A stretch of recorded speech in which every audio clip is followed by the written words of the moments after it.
Handa na ba kayo? Amen. Nanihin ang pagpapalat biyaya. Amen. Hindi ko maapaw. Ito na ang panahon ng pag-ani, ng tunay at tapat na pananampalataya.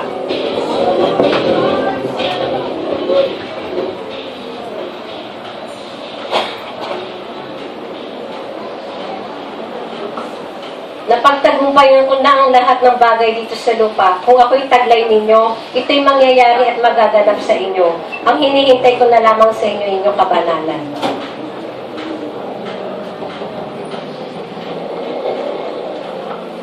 Mga anak, ang inyong pananampalataya ay tatagan pa ninyo at maingat kayo sa inyong pagsasaya ngayon.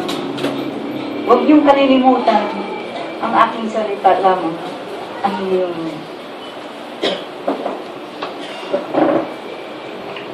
Amen. Amen. Woo!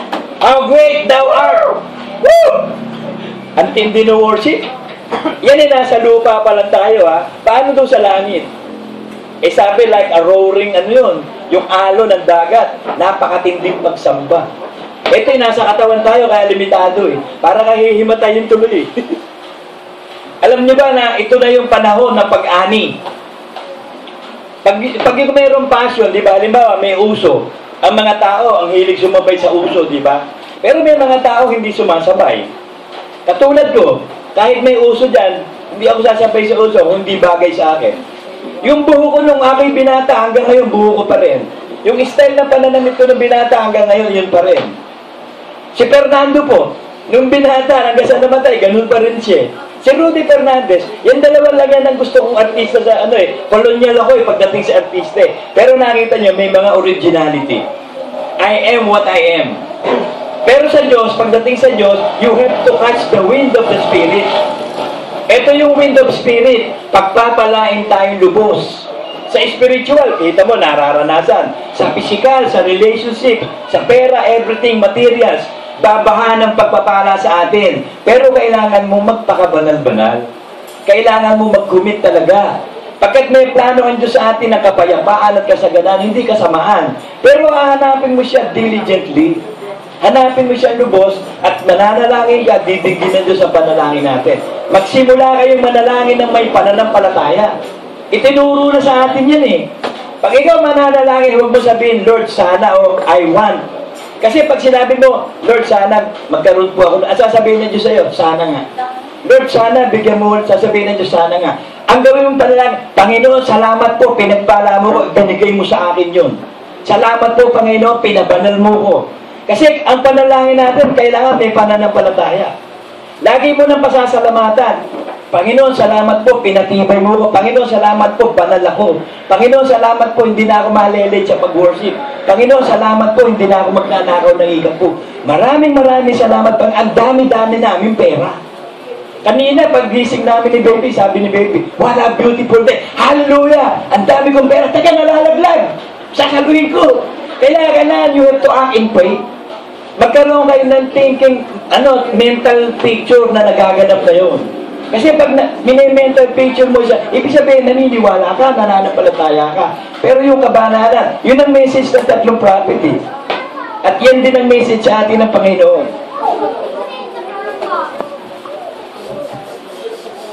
Practice faith and holiness. Kailangan mo mag-practice ng pananampalataya at kabanalan. Ano ba yung kabanalan? Pamumuhay. Paano ka ba namumuhay? Yung iniisip mo, yung sinasalita mo, ginagawa mo, yun ang buhay. Kaya let's start na from the very beginning. Magsisimula tayo totoong simula. Tingnan mo kung ano iniisip mo, sinasalita mo. Hindi tayo aware dyan eh. Mula ngayon, pag-aralan nyo maging aware. Ano ba yung iniisip ko? Ano ba yung sinasalita ko? Kasi sa bawat salita at iniisip mo, yun ang future mo. Tingnan mo kung ikaw ay nag-iisip pa ng masama. Ikaw ba ay nagsasalita pa ng masama? Eh lalong gagawin mo yung masama. Yung nga lang mag-isip tayo at saka magsalita, magiging kasalanan na yun. Yun na yung future mo eh. Yung gagawin mo pa. Kaya napakahalaga ng atin, maging aware ka sa sarili mo. Ikaw ba'y nagpapakabanal-banal? Baka mamaya naninisi ka palagi, naiinis ka palagi, nagsasalita ka ng masama, nagmumura ka pa. Baka yung iniisip mo, puro kasamaan.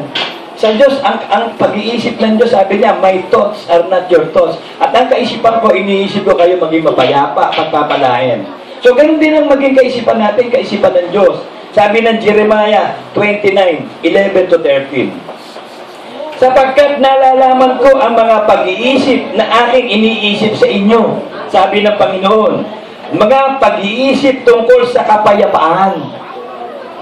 Bibigyan tayo ng masaganang kapayapaan. Kahit nandyan ang mga problema, pagsubok, lahat ng bagay, payapa tayo. Masaganang masagana yan. Yan ang plano ng Diyos sa atin. At hindi tungkol sa kasamaan. Upang bigyan kayo ng pag-asa sa inyong huling wakas. Hindi na natin alam kung kailan ang rapture. Pwede na ngayon eh. Pwede na mamaya. Kasi everything is ready na eh. Pero bago dumating yan, masaganang masagana tayo, mga kapatid. Kailangan magkaroon tayo ng affirmation. Masaganang masagana tayo. Amen ba? Amen! Woo! Alright! At kayo'y magsisitawag sa akin. At kayo'y magsisiyawat at magsisidalangin sa akin. At aking didingdin kayo. Yan ang plano. Ng ano? What? At inyong hahanapin ako at masusumpungan ako. At pagka inyong sisisatin ako ng inyong buong puso. So, kinakailangan ng buong buhay. Ang ating mga salita, ang ating iniisip, ang ating ginagawa. Kailangan lagi nasa Word of God. Lagi nasa kabanalan. Ito yung good news eh. Kahit palpak ka ng nakaraan 365 days, palpak ka kahapon sa nakaraang taon-taon, may pag-asa lagi ngayon. Today is the day of salvation. Now, faith. Kung magagawa natin talaga magsimula sa bagong pananampalataya, ng tunay na pananampalataya, kakain tayo ng buti ng lupain. God will satisfy us. Ito na yung plano eh. Catch the wind of the Spirit, mapag-iiwanan kayo. Huwag kang go against the current. Don't go against the current. Let it flow, let it flow, let it flow. Sumabay ka sa Agos. Sumabay ka. Alam niyo yung bagyo ng Yolanda, nakakita ko sa TV doon, isang island na basura. Ang dami nakasakay na tao, inaano. Sumabay lang sila sa flow. Ganun tayo. Let's not go against the current. Sabi ng Isaiah. Isaiah 1. Alam niyo kung tunay tayo mananampalataya, ibig sabihin ng pananampalataya, pinaniwalaan mo na eh. Iniisip mo na, napipicture ka na, ginagawa mo na. Yun ang pananampalataya. Doon tayo tinuturuan ng Diyos eh. At ang binibigay sa atin, tinuturuan tayong manalangin ng tama. At ang panalangin ng tama, yung pinasalamatan mo na, yung gusto mo. At tinanggap mo na yun, natanggap mo na yun, sabi. So kung araw-araw natin gagawin, alam niyo ba na meron akong isang pananampalataya, gusto ko maging pananampalataya natin lahat. Yung prayer ko, hindi tayo mamamatay. Walang mamamatay sa LCJ Ministry. Buhay tayong kukunin ng Diyos. Pagdating ni Cristo, buhay tayong kukunin ng Diyos. Amen ba dyan? Amen! Amen!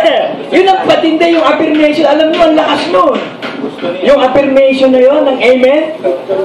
Kapag sinusundan natin ang gusto ng Diyos, nakikita ng Diyos, pagpapalain tayong lubos. Ito sabi sa Isaiah, maghugas kayo, maglinis kayo, alisin ninyo ang kasamaan sa inyong mga gawa, sa harap ng aking mga mata. Maglikat kayo sa paggawa ng masama. Matuto kayo magsigawa ng mabuti. Matuto. You have to learn, you have to practice. Practice faith and holiness. Parang muscle yan eh. Kapag hindi nagagawa mo mag-practice ng exercise ng muscle mo, mangungulunto yan. Para magiging lambi ng pabo yan. Walang kalakas-lakas na kalundo yan. Pero pag yan ginagamit mo, lalakas yan eh, magmamasil yan. Ganon din ang faith at holiness. Pag sinasanay mo ang pananampalataya, araw at gabi, marunong kang manalangin, lalo na yung tongues. Yun ang kakulangan ng panalangin, binubuo nun eh. Pero sanayin natin ang sarili natin. Natuto kayo magsigawa ng mabuti, inyong hanapin ang kahatulan. Inyong saklolohan ang napipigati. Inyong hatulan ng ulila. Ipagsanggalan ninyo ang babaeng balo. Magsiparito ka ngayon at tayo magkatuwiranan. Sabi ng Panginoon, bagamat ang inyong kasalanan ay maging tila mapula, magiging mapuputi na parang niebe. Kahit daw napakatapang ng iyong kasalanan, kasi yung mapupula, kinukonsider dyan sa alak eh. Pag mapulang-mapula yun, alak, brandy na yun eh. Matagal na yun, distilled na ng todo ng ilang taon, malakas na yun, parang whiskey na yun. Pero hindi wine yung whiskey yun eh. Magiging maputi na parang niebe. Bagamat maging mapulang gaya ng matingkad na pula, ay magiging parang balahibo ng tupa. Kung kayo'y magkusa at magmasuno rin, kayo'y magsisigain ng buti ng lupain. Kung kayo'y magkusa, so ready ka na talaga, handa ka na magpakabanal. Simula na ngayon na talagang hindi ka na magsasalita, hindi ka mag-iisip ng masama. Ako, ang ginawa ko dyan sa pamilya ko, sabi ko, B, pag makakarinig tayo ng tila may katuwiranan o tila mayroong masama, patigilin mo, ba't yan? Lahat dahil magtutulungan eh. Pag nag-iisip ka ng masama, lalabas sa bibig, ba't yan? Kailangan maputol na yun.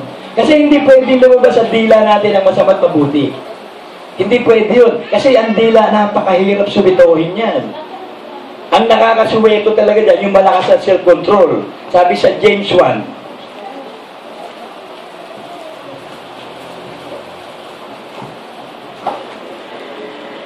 kung ang sino man ay nag-iisip na siya relihiyoso, samantalang hindi pinipigil ang kanyang dila, kundi dinadaya ang kanyang puso. Ang relihiyon ng taong ito'y walang kabuluhan. So dito natin malalaman kung talaga na i-apply mo yung faith. Ang hirap tigilin ng dila. Lalo yung mga chismisan, ako po. Gustong-gusto yan ng mga kababaihan. Chismis dito, chismis doon. Gusto nilang pag-usapan yung kasiraan ng tao, yung ikinababaksak ng tao. Si ano nga pala, natanggal na sa trabaho. O talaga?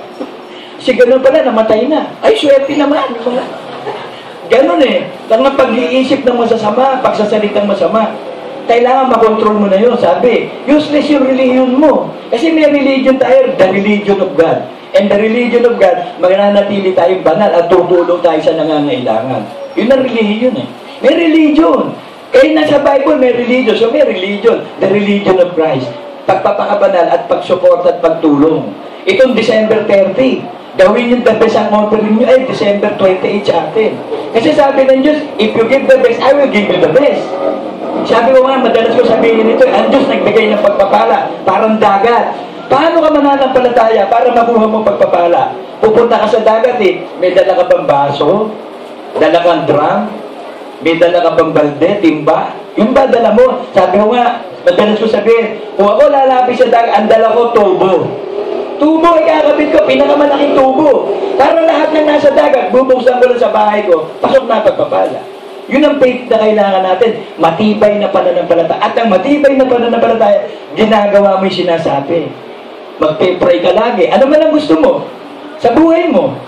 Yung relationship mo, yung asawa mo, yung pamumuhay nyo. Sabihin mo lang lagi yun. Sabi ko nga, bago ka matulog sa pag-gising mo, sabihin mo lang lagi. Ako yung tinnitus ko, I'm healed. Walang gamot sa tinnitus eh. Ang gamot lang dyan, pananampalataya. Pinakikiramdaman ko lagi. Hindi na masyadong mas malakas ang tunog ng tenga ko. Sinasabi ko lagi yun, bago ko I am healed. Tinnitus is healed. Auditory cortex in my brain is healed. I am healed. Ako'y pinagpala, ako'y masagana. Pinagaling ako ng Diyos sa lahat ng sakit ko. Ako'y malakas. Salamat, Panginoon. Laging ganun. Papasok sa subconscious mind mo yun, magagawin ng Diyos yun. Bakit? Nasasanay tayo sa pananampalataya. Kahit hindi ka naniniwala o hindi ka naniniwala, gawin mo. Sabi nga ni Brother Manny sa akin yan eh. Ito, sabi sa akin, halika rito. Ito, pagkatapos ng worship nyo, nananiwala ka o hindi ka mag-lay hands ka. Yung lalapit siya, naniniwala o hindi mo magpa-lay hands, darating ang faith doon. Totoo yun. Faith cometh after hearing and hearing the word of God. So yung repeatedly ginagawa mo, nagiging faith. Kaya yung repeatedly, nasabi natin lagi, meron niya sa kaso yung babae, di ba pinipilit niya yung ari? Nainis yung ari, sige na nga. Kasi repeatedly, binigay sa kanya, ganun din ang Diyos eh. Pag repeatedly, nakikita niya, may faith eh. Hanggat hindi nagaganap ang prayer natin, huwag kang titigil. At pasalamatan mo na. Lahat. Sabi ko nga, think big. God is a big God. Huwag kang mag-isip ng small time, big time tayo. Huwag kang matakot mag-isip ng malaki. Big time tayo. Ibibigay anything you ask in my name, I will give it to you. Pero kinakailangan nga, buong puso mo kong hanapin. Magpapakabanal ka. Susupilin mo na yung laman. Sabi ni Pablo sa 1 Corinthians 9:27, sinusubil ko yung aking katawan, baka sakali sa pagtuturo ko ako pala yung itatakuhin. So susubilin mo yung salita mo. Kasi yung dila, sumusunog ng malaking gubat yan eh. Yung dila, gagamitin mo sa pagpapala, hindi pwede. Kailangan kung sa Diyos ka. Pero pwedeng maganap nga yan, makukontrol yan eh. Nakukontrol yan eh. Thoughts are control. Pag nakontrol mo yung thoughts, control na rin yung tongue, control ang mind, control din ang emotion. Ang emotion nakukontrol if you control the thought. Ano yung nasa isip mo? Yun ang magaganap na feelings mo. Kagaya kanina, pag iniisip mo, magsasaya ka sa Panginoon, pipikapin ng Diyos, magsasaya ka, sasamba ako sa Panginoon, sasamba ka nga. Magiging expression ng emotion mo yun eh. Eh kung wala kang ganung pag-iisip, have the mind of Christ. Baguhin natin ang takbo natin pag-iisip, puro mabuti na lang.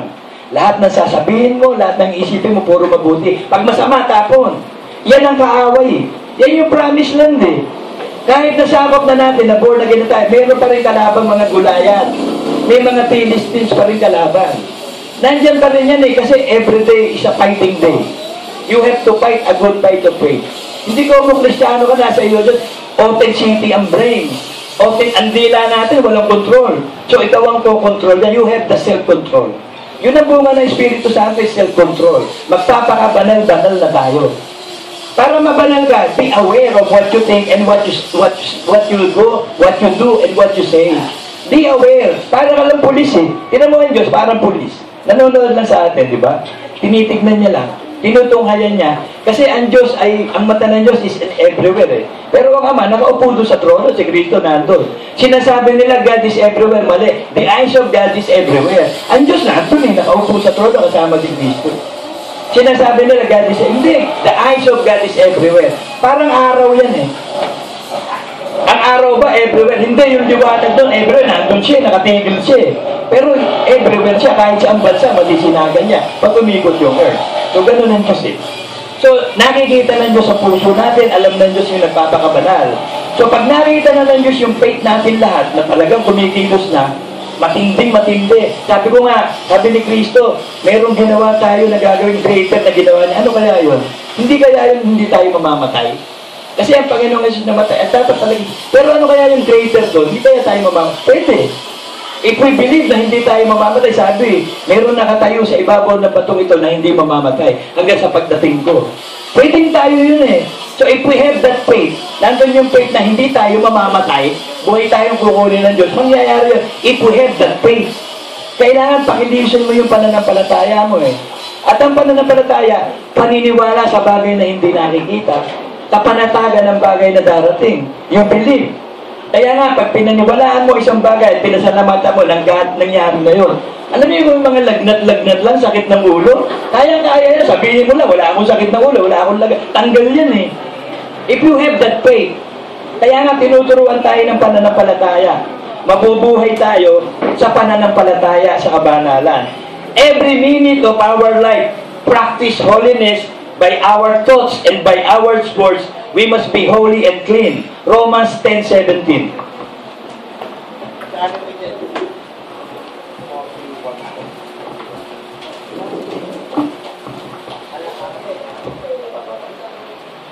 Kaya nga, ang paniniwala ay nanggagaling sa pakikinig. At ang pakikinig ay sa pamamagitan ng salita ni Kristo. So yung lahat ng kalooban ng Diyos, ang gusto ng Diyos, pagpalain tayo, maging mapayapa, yun ang kalooban ng Diyos eh. So doon ka, papasok ka doon, from faith to faith. Ito plano ng Diyos, sasagana. Hingin mo kasaganaan ng Espiritu, kaluluwa at katawan. Hingin mo yung kapayapaan, ito kalooban eh. Ang hingin natin, kalooban ng Diyos eh. At kalooban ng Diyos, sumagana tayo sa lahat ng bagay at maging banal. So hingin mo, Panginoon, salamat po, banal ako. Panginoon, salamat po, napakabasunurin ko.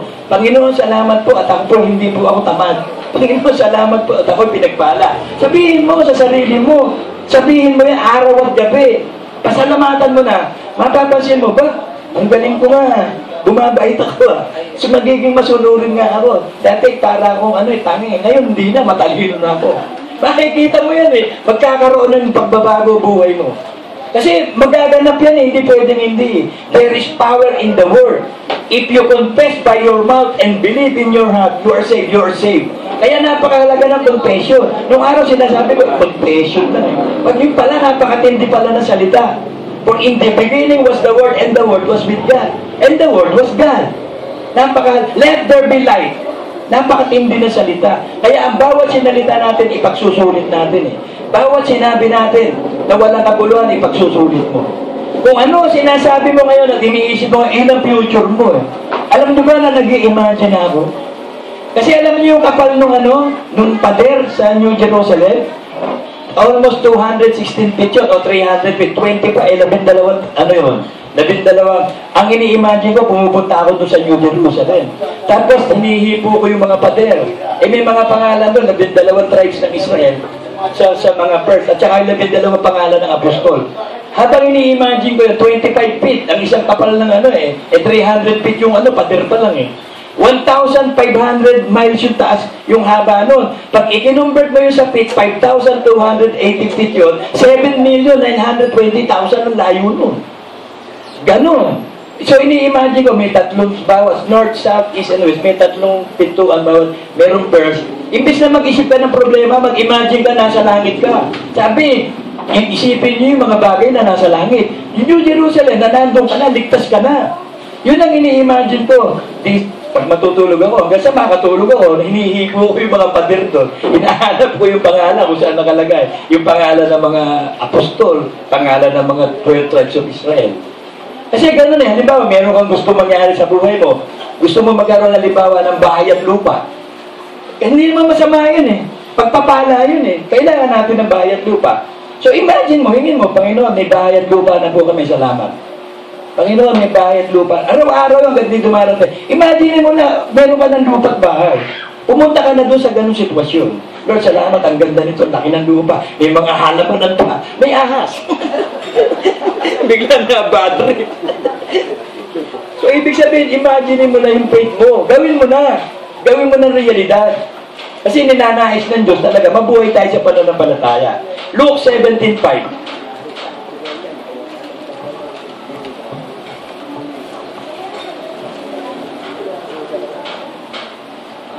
At sinabi ng mga apostol sa Panginoon, dagdagan mo ang pananampalataya namin. Palakasin ang pananampalataya. At lumalakas yan by practice.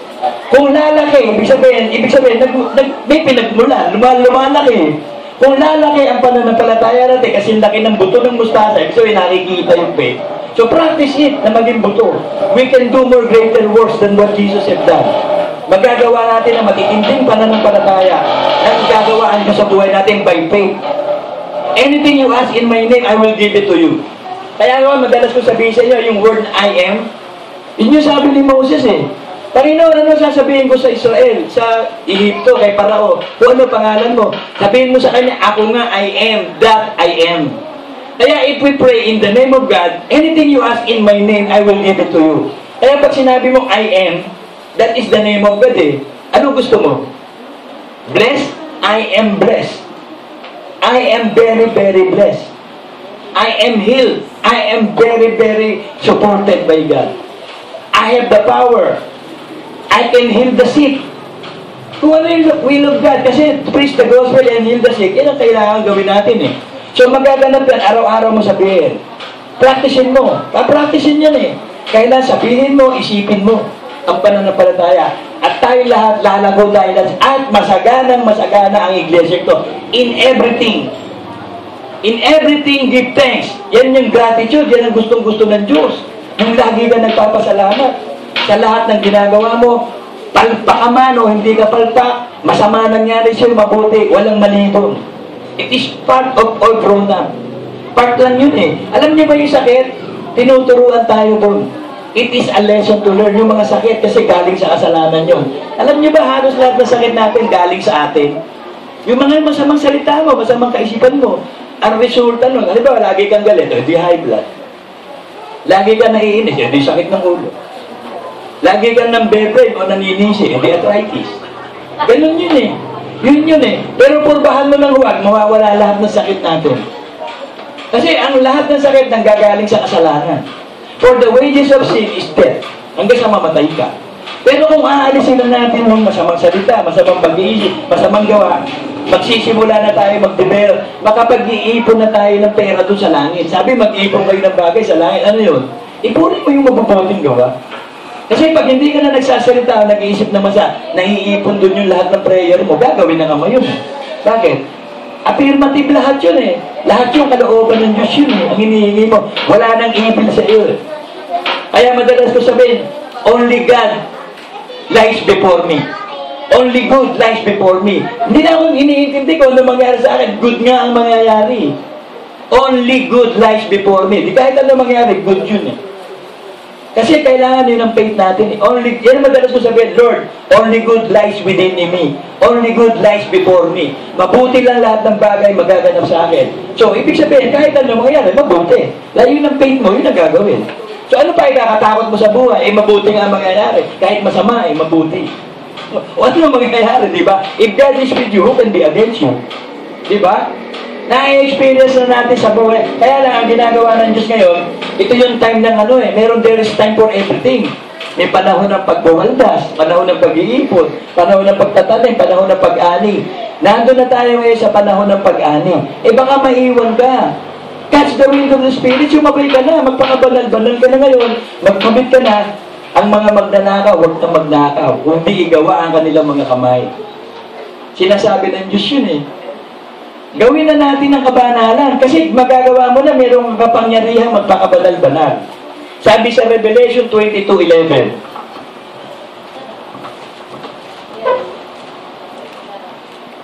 ang liko ay magpapakaligo pa, at ang marurumi, magpapakarumi pa. So kaya nilang magpakarumi-rumi at magpakaligo-ligo yung liko. At ang matuwid, magpapakatuwid-tuwid pa. At ang banal, magpapakabanal-banal pa. O di kaya mo magpakabanal-banal. Pwede mong hubarin ang dating pagkatao. Pwede mong bunutin ang lahat na nakatanim sa iyong damo at magpatubo ng bagong trigo. Lahat ng mabubuting bagay lang itatanim mo. So pagtubo lahat yun, aanihin mo lahat yun. Kaya kung mabuting lupa, aani ka ng 30, 60, 100. Pero yung lupang tuyot na may mga bato, tutubuan yun ng mga damo-damo. At bubunutin pa ni Satanas yung mga salita na nakatanim doon. Kasi yung damo, yan ang buwisit sa halaman eh. Yan yung sumasakal sa mga salita na yun, mga damo. Kaya alisin mo. Huwag kang magtanim ng damo para walang buwisit. Puro salita lang ng Diyos, puro kaputihan lang. Magsisimula tayo dyan. Kasi yan na yung magiging future natin eh. What you say today or what you think today shall be your future. Yan ang katotohanan eh. Whatsoever you said, you shall be condemned or be judged accordingly sa sinabi mo. Kung makukontrol mo na yan, yung dila na yan, at yung pag-iisip na yan. Kasi yung pag-iisip natin, open yan eh. Kung ano-anong thoughts pumapasok dyan eh, let it flow. Para ka lang pulis, pipick upin mo lang yung mabuti. Yung masama, let it flow. Di bahala ka sa buhay mo. Masama iniisip, bahala ka. Wala ka naman magagawa eh. Yun ang loss of thoughts eh. Lakagusan lang yan, open city yan eh. Ang gagawin mo na parang pulis. Ano ba iniisip ko? May nag-iisip bang iba sa akin o ako? Kailangan ikaw ang hari ng sarili mo. Ikaw ang hari ng isip mo. Iba yung isip mo tsaka sa ikaw. Iba yung utak mo sa sarili mo. Ang sarili mo mag-ahari sa utak mo. Ang sarili mo ang mag-ahari sa isip mo. And you have the mind of Christ. Dapat yung sarili mo, in union with Christ. Word of God na. Galatians 2:20.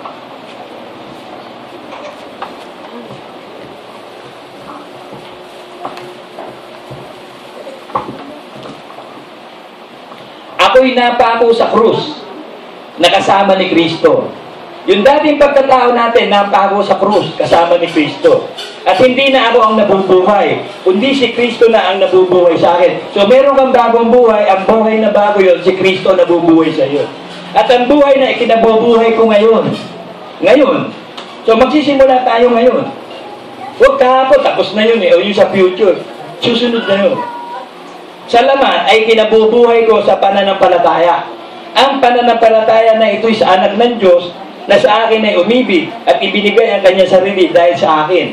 So yung buhay na ikabubuhay mo ngayon, pananampalataya. Pagtitiwala sa salita ng Diyos na totoo yun. Kasi huwag kang maniniwala sa nakikita mo o naririnig mo kahit totoo. May mas totoo dyan yung Word of God.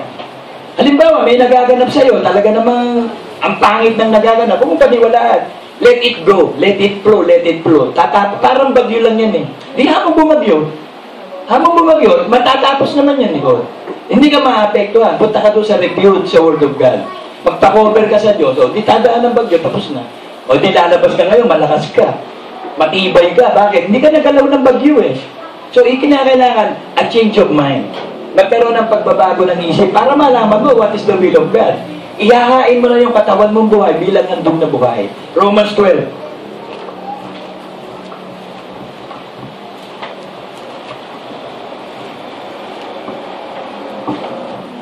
Kasi nasa katawan ang lahat ng kasalanan. Pag hindi mo inialay ang katawan, gagawa ang laman. Yan ang laman eh, yung katawan. Mabubuhay ka sa katawan. Mabuhay ka sa Espiritu, sa Word of God. Kaya nga mga kapatid, ipinamamandi ko sa inyo, alang-alang sa mga kahabagan ng Diyos, na inyong iharap ang inyong mga katawan na isang haing buhay, banal, na kaaya-aya sa Diyos, na siya naman inyong katampatang pagsamba. Reasonable service, paglilingkod. Ang pagsambay, paglilingkod pagtitiwala sa Diyos. Pero bago ka magamit ng Diyos o makapaglingkod, sa kabanalan. Hindi ka makapaglilingkod nang hindi ka ba. Kaya ka na born again eh. Binanal ka at nililit. So magpakabanal-banal ka. Para magpakabanal-banal, ihain mo yung katawan. Kasi nandiyan na kasalanan. Magiging banal din ang katawan. Bakit? Alipin na ng kabanalan eh. Yung kaluluwa mo nare-restored. Yung spirit mo, justified na yun eh. Anak ka na ng Diyos, yung kaluluwa. Magkakaroon ng renovation, Titus 3:5.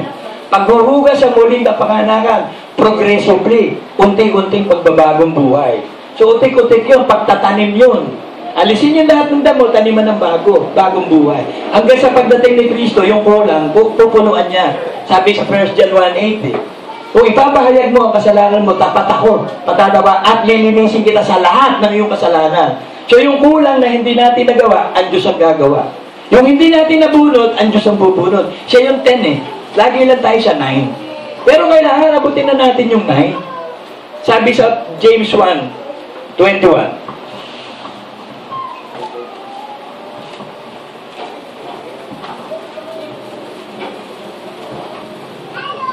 Kaya't ihiwalay ninyo. Sino maghihiwalay? Ikaw. Kayo eh. Sino ba yung kayo? Tayo. Kaya't ihiwalay ninyo ang lahat. O huwag kang magtitira, huwag kang si Saul. Nagtira ng matatabang baka, tinira si Agar. Lahat eh. Papatayin mo lahat. Babae, lalaki, sanggol, matanda, bata, bungal, kalbo, pogi, maganda, singer, drummer, musician, artista. Patayin nyo lahat. Huwag kang magtitira. At ang pag-apaw ng kasamaan. At tanggapin ninyo na may kaamuan. Ibig sabihin ng maamo, sunod-sunuran ka na sa Diyos. Ang salitang itinatanim na makapagliligtas ng inyong kaluluwa. Datapwat maging tagatupad tayo ng salita at huwag tagapakinig lamang na inyong dinadaya ang inyong sarili. So kung tagapakinig ka lang, gaya ngayon, sinasabi yung paraan, ayaw mong gawin, tagapakinig ka. Dinadaya mo sarili mo, maiiwan ka. Ang lahat sumasagana, spiritually, physically, ikaw, nandun ka pa rin, para ka si Estas at si Barabas doon sa tabi. Nanonood ka na nangyayari sa iglesia, mapag-iiwanan ka. Catch the wind of the Spirit. May pagpapakabanal na gagawin eh.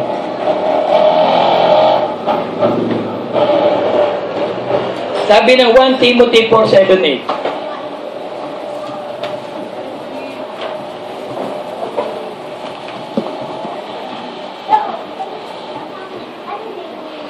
Dadapot, nagbibinatanan.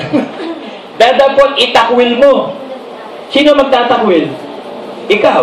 Mo eh. Dapat itakwil mo ang mga kathang masasama, evil thoughts, evil minds, lahat ng masama, evil words, evil thoughts, masamang akala, masamang panukala, masamang imagination. Lahat ng masama. At walang kabuluhan. At magsanay ka sa kabanalan. So magsanay ka na ang isip mo, damdamin mo, kalooban mo, salita at isip mo, magpakabanal na. Wala nang masama. Sanayin mo yun doon. Kasi yan ang pagsasanay sa buhay. Yan ang kabanalan eh. Yung sinasalita mo, yung ginagawa at iniisip mo, yan yun eh. Ikaw yun eh. Yan yung kaluluwa mo na i-restore. 1 Timothy 6. Dadapot ang kabanalan na may kasiyahan ay malaking kapakinabangan. So, pakinabang daw, sasagana tayo. Ayaw ba nung maraming pera? Ayaw nyo ba nung banal ka, tapos ang dami mong pera? Napupuntahan mo yung gusto mong puntahan, nabibili mo gusto. Ayaw nyo ba nun? Pero magpapakabanal ka. If my words abide in you, and you abide, ask anything, I will give it to you. Yun lang ang principles eh. May principles eh.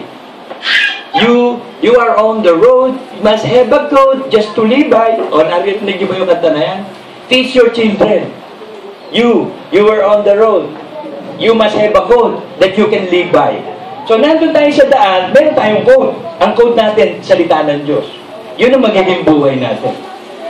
Teach your children well. Your father said, slowly but surely. So, ibig sabihin, mga kapatid, ang buhay sa lupa, may daan. Meron kang dadaanan. Ang dadaanan mo, si Kristo, papunta sa langit, sa Ama. Ang ngayon, alam nyo, ang tindi may nagtuturo. Ang aral nila, lahat tayo magkakapatid, lahat tayo anak ng Diyos. Lahat tayo pupunta sa langit. Pagkat kahit saan ka dumaan, sa Diyos naman ang punta eh. Ang tindi ng mga turo ngayon. So, grabe, wala nang word of God eh. Si Kristo, wala na. Hindi na siya yung dadaanan papunta sa langit eh. Pinalalabas nila na magmahalan tayo. Let's give peace a chance. Kaya pinatay ng Illuminati si John Lennon. Alam niyo ba istorya ni John Lennon? Pinatay siya ng Illuminati. Kasi ang sinasabi niya sa buong daigdig eh, the war is over, let's give peace a chance. Kaya may kantang siya, ang gusto niya, peace eh. Imagine there's no heaven. Sis, if we try, gusto niya puro kapayapaan. Illuminati ayaw nun eh. Ang gusto ng Illuminati, kaguluhan sa mundo eh. Di patayin niyan. Tinira, pinuntahan pa sa apartment para patayin. Ganun eh, kapag kalaban ka ng kapayapaan, dododoin ka talaga ni Tining. Ang Diyos, ang plano sa atin, kapayapaan eh. Kasaganaan.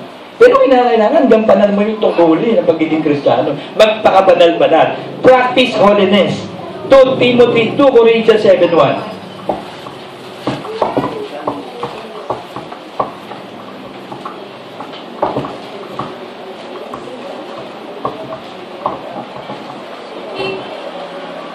Yamang taglay natin ang mga pangakong ito. Mga minamahal, ay magsipaglinis tayo sa lahat ng karumihan ng laman at ng espiritu. Karumihan ng espiritu, yung karumihan ng laman, kita na yan eh. Yung mga, mga pagnanakaw, mga kalibugan, kalaswaan, pagpatay, napasakdalin sa kabanalan sa takot sa Diyos. Ano yung mga kahawa sa spirit? Mark 7.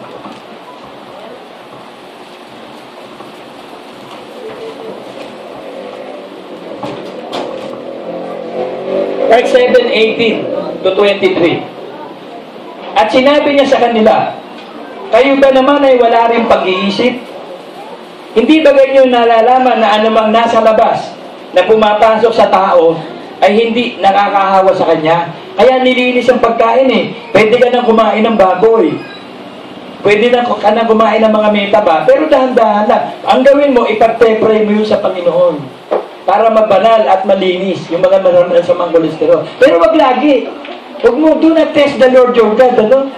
Baka mamaya, pag pinipray ko, mababa na lang, kain na tayo na kain. Ba't madededo ka ng high blood niya? Sapagkat hindi pumapasok sa kanyang puso, kundi sa kanyang tiyan. At lumalabas sa dakon-daanan ng dumi. Sa salitang ito, nililinis niya ang lahat ng pagkain. Pwede na kumain ng dinuguan. Pwede na kumain ng starfish. Pwede na kumain ng mga mga jellyfish. Hindi na masamang kainin yun. At sinabi niya, ang lumalabas sa tao, yan ang nakakahawa sa tao. Sapagkat mula sa loob, mula sa puso ng mga tao, ang puso, yung buhay, dinadalo yan ng buhay. Yung salita, yung pag-iisip, yun ang makakahawa sa iyo. Lumalabas ang masasamang pag-iisip, yun ang galing sa buhay mo, sa puso mo. Mga pakikiapid, mga pagnanakaw, mga pagpatay sa kapwa-tao, mga pangangalunya, mga kasakiman, mga kasamaan, pandaraya, kalibugan, matang masama, kapusuan, kapalaluan, kamangmangan. Ang lahat ng masasamang bagay na ito'y sa loob, nagsisipanggaling at nakakahawa sa tao. Kaya linisin natin ang dumi ng Espiritu. Para malinis ang dumi ng Espiritu o kaluluwa natin, huwag kang magsasalita o mag-iisip ng masama. Control your tongue. Sa James na nasulat yun eh. Kailangan tinginin ng dila eh. Bali wala religion mo pag hindi mo napigil ang dila. Malalaman mo naman yan eh. Magkakaroon ka na kasi bago mo sabihin, papasok sa isip mo eh.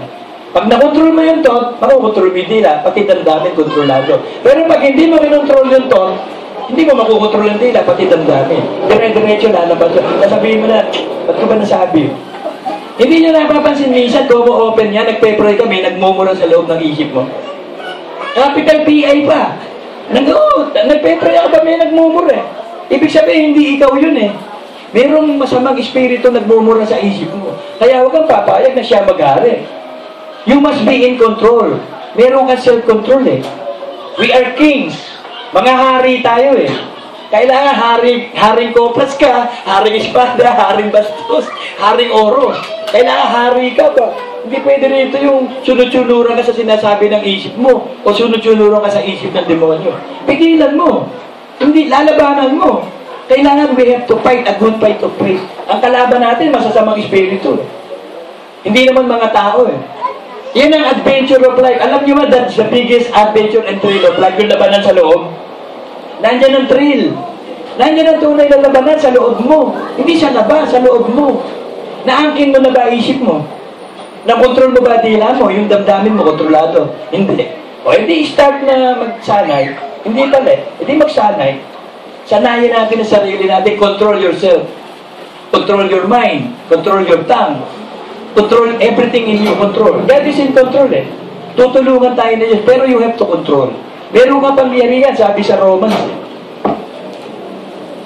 Romans 6:22. Datapwat ngayong mga laya na kayo sa kasalanan. So, hindi ka na pwedeng utusan ng demonyo. Yun ang author of sin eh. Si Satanas eh. At naging mga alipin ng Diyos, kayo'y mayroon yun ng bunga sa ikababalan at ang wakas nito'y buhay na walang hanggan. So, kung gusto mo talaga na makapunta sa langit, be holy for I am holy. Sabi ng Diyos sa 1 Peter eh. Be holy for I am holy. No one can see God without holiness, sabi sa Hebrews. Walang makakapunta sa langit without holiness. Eh, kailan ka magiging holy? Eh, ang holy lang sa iyo ngayon, espiritu mo eh. Justified, sabi sa Hebrews eh. Ang mga espiritu ng mga banal, justified. Eh, yung kaluluwa mo. Titus 3:5.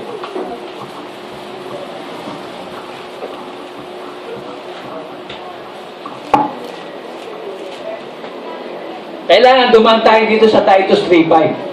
Ito yung matinding revelation ng apostol natin, renovation. Kung natatandaan niyo yung aral ng renovation ni Brother Manny, ito yun.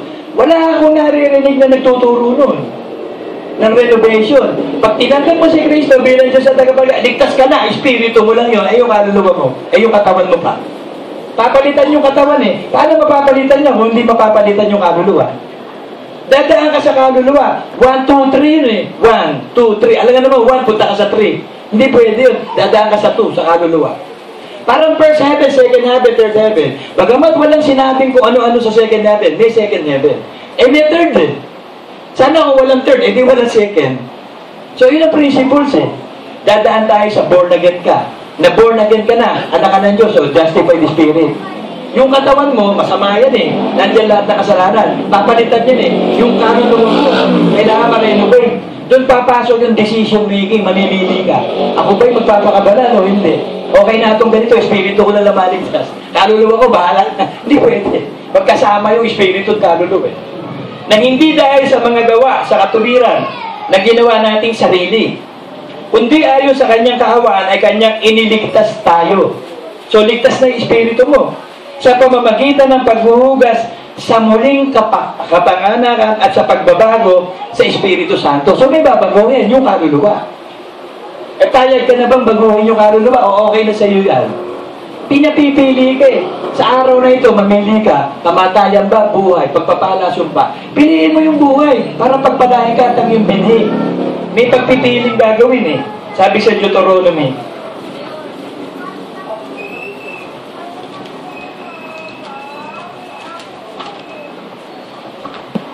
Every day is a choice of life. Every day pipili ka araw-araw. Pag-iisip mo pa lang, mag-iisip ka na kasi sana kung hindi ka nagsasalita o nag-iisip, patay ka naman oh. Pag-iisip mo pa lang, ano pag-iisip mo? Ano iniisip mo? Minsan tingnan niyo yun, pag-iisip mo, ano pa iniisip ko? Yung sinasalita mo, ano kaya? Alam niyo, pag-iisip ko, kahit wala akong nararamdaman din, this is a beautiful day, hallelujah! Makita mo, nagiging beautiful.